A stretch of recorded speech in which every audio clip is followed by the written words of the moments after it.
Good morning to everybody, and thank you very much, Sam, for inviting the European Commission to provide you with a perspective on CETA. As Minister Ing said, this is a very, very important agreement.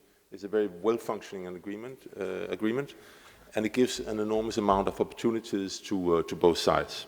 So it's a pleasure for me to give to you today an overview of how we see how the agreement is functioning, and also to provide you a bit of explanation on why we think it's functioning well and the amount of cooperation that we have with Canada. I'll also talk a little bit about implementation issues, but I'll leave most of those to my colleague Luis Carazo from DG Agriculture, who will also speak later. And finally, I think that's an important point, I'd like to talk about the future of CETA, because this is not just an agreement that we have now, this is very much a living agreement that we want to continue developing. So right, I mean, basically, if you want to summarize CETA in 3 short sentences for us, it's successful results, it's an extremely comprehensive and well-functioning structure, and it's got a lot of further potential. If we look at the results, you can see them here on the screen.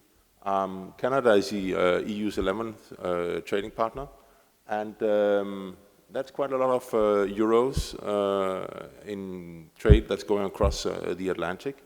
As you can see, we have around 60 billion worth in trade of goods, and with a positive trade balance for us, and with an increasingly important trade in services. So for us, this is a very well-functioning trading relationship. Very diverse trading relationship. It's raw materials, it's manufacturing, it's cosmetic products, it's pharmaceutical, all these things across the Atlantic. You can see that since CETA, or since a couple of years, Canada trade is on the move up. It's been rising well. It has had an understandable dip due to COVID, but if we compare it to other trading relationships, well, then we have held up quite well. Trade with Canada has increased around 15% since the entry into force of CETA, and that is much more than in comparison to trade with the rest of the world, which has only increased around 4% since the entry into force. And it has also not only been good for us, Canada has also been able to export more. Canada exported goods for around 20 billion euros worth in 2020, and that's 20% more than CETA. And that is interestingly not only, shall we say, in raw materials. There's a lot of iron ore, but there's also machinery and agricultural products. What I would also like to underline is that we feel that one of the reasons why this has happened is that there's a lot of opportunities that have been created through the trade agreement. We have slashed tariffs. At the end of the transition period, which is 7 years, 99% of tariff lines will be at 0 duties, and that will, for example, save EU businesses up to 590 million euros a year in tariffs in our exports to Canada. And if we look at the services area, and I think that's a very important area, because of course trading goods is very important, but if we look at the future, services holds an enormous promise in terms of increasing trade, in terms of growing the bilateral relationship, and in terms of creating the jobs and the prosperity for the future. And there we can see that with this agreement, we now have new opportunities to provide services across the Atlantic, specialized maritime services like dredging, moving empty containers, or increased possibilities for firms on each side of the Atlantic to send crucial staff across the Atlantic to build up trade and investment. That's a very important element of CETA.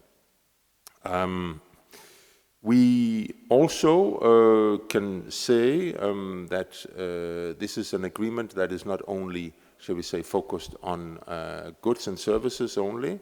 There is a very good access on public procurement. There's a possibility for both sides to bid for public procurement, not only at the central, but also at the regional and municipal level. And as those of you who know Canada well, this is quite a first for Canada.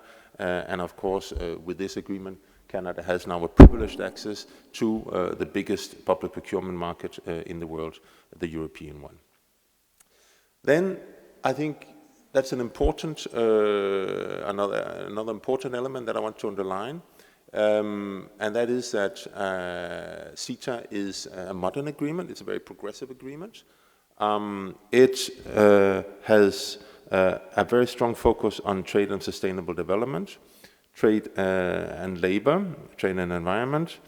And at the first meeting of the CETA Joint Committee, just a year after the entry into force, ministers also adopted 3 recommendations that focus on CETA's potential to deliver in these 3 fronts, with a particular focus on trade and climate, so making it concrete, trade and gender, which is in many ways, shall we say, part of the new frontier in trade agreements, and trade and small and medium-sized enterprises.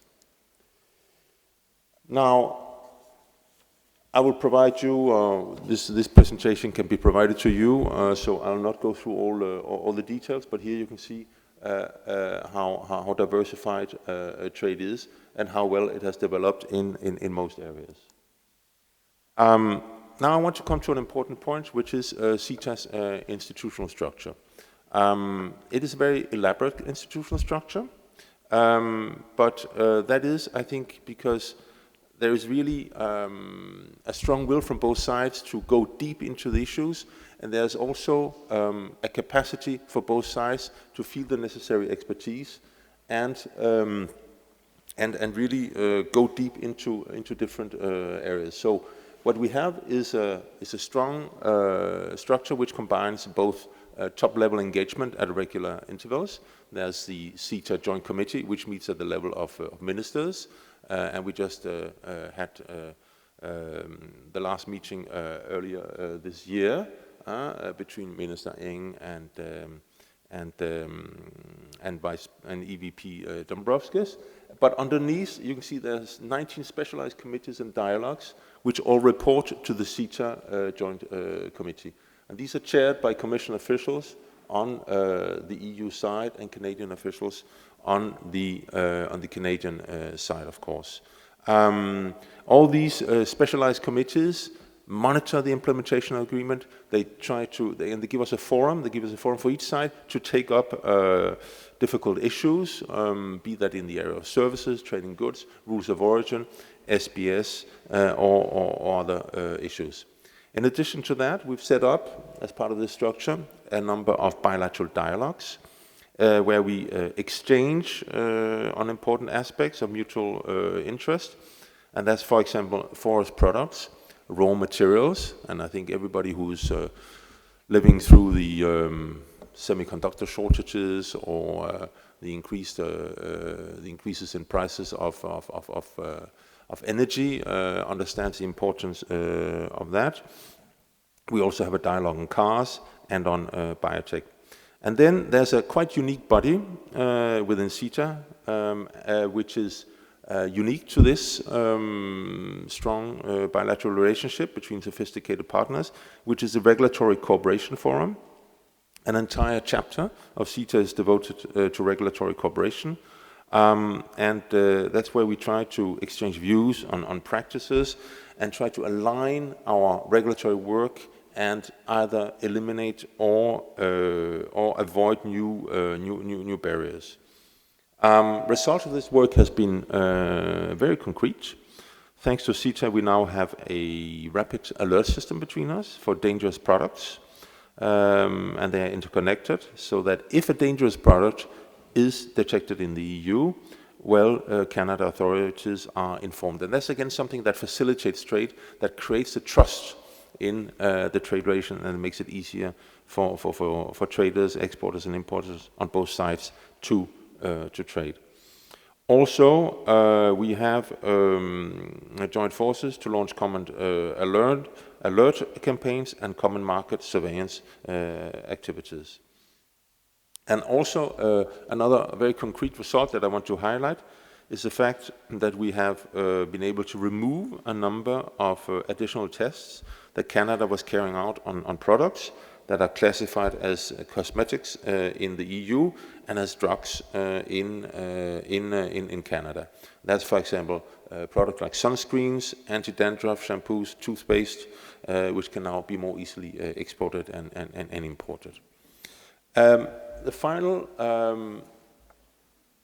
area that I want to underline in the institutional structure is that we have a very well-functioning and transparent way of working. We engage with civil society, both each side, but also jointly.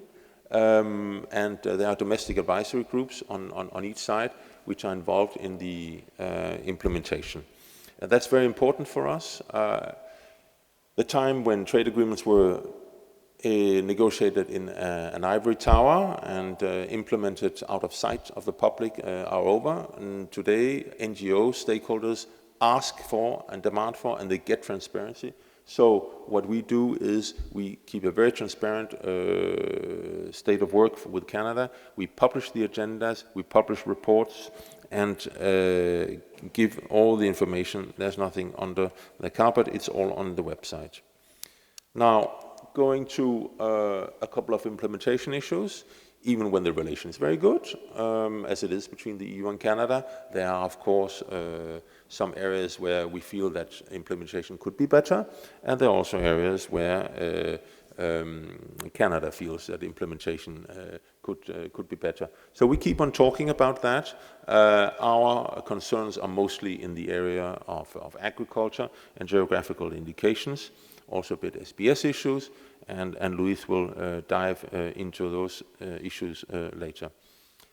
We also have some areas in procurement where we would feel that Canada could do better, for example, in the area of space.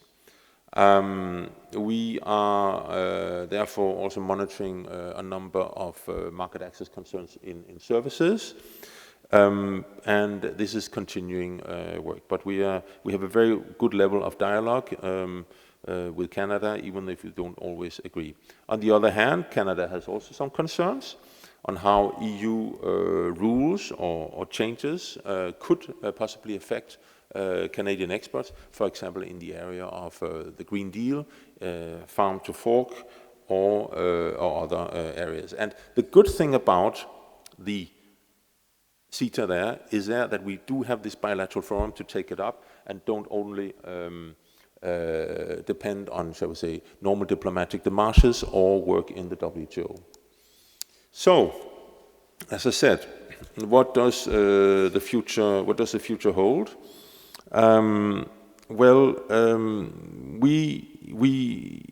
We recognize that this is an incredibly sophisticated agreement, but as Minister Eng underlined, this is a very close relationship, which builds on the strong will of both parties, who are very like-minded to go further and build on the strategic nature of the alliance that we have, of which CETA is part.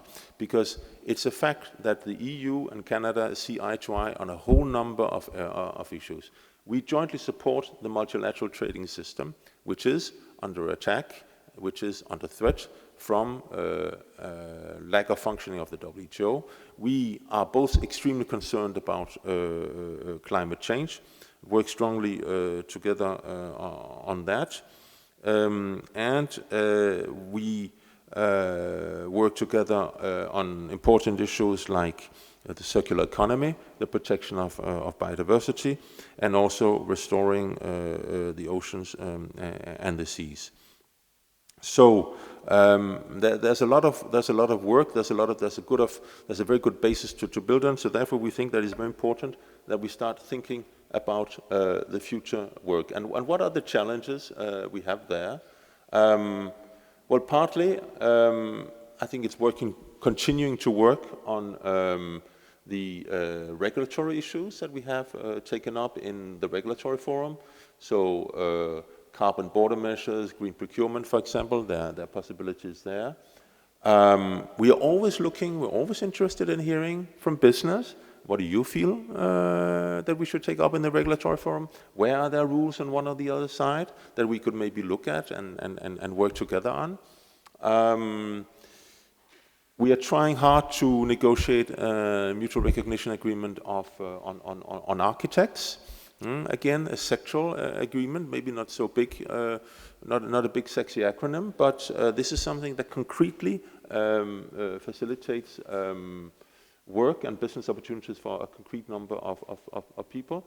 And we have a joint, I think, ambition to really try to use CETA to move forward in the green and digital transition that both countries are engaged in. So that means that we will continue doing that, but we will also continue, I think, keep on informing. We want to continue to work on informing on the benefits of CETA. That's something we do for most FTAs, but we certainly do it for CETA. We had we organized an SME event in September to mark the 4th anniversary of CETA. We have an access to markets database, which gives all the information you need on tariffs, taxes, and regulatory framework. We have put up a tool for making it easier to respect rules of origin. That's important because if you look at the last element, the preference utilization rate is relatively low. So there's only 55% of exports that we use for 55% of the exports that we that come from the EU to Canada profit from the rules of origin of the agreement. The rest of the exports go under MFN or WTO rules of origin. And we have elaborated a number of guides and 6 webinars on specific issues. But most of all, I think what we are really interested in now is to look forward with Canada to see where should we go in the perspective of the 5th anniversary, which will take place next year in September, and where we expect to have a trade committee in Canada itself. That's what we're working together with our counterparts in the Canadian administration, notably General Affairs Canada, but also very much the Canadian mission here to the EU, which is an excellent collaborator and with whom we are in virtually daily or weekly contact. So thank you very much, Sam, for this opportunity to provide you with an overview of CETA and our perspective of what we feel is a very, very well-functioning agreement with a partner which for us is really of strategic and primary importance. Thank you very much.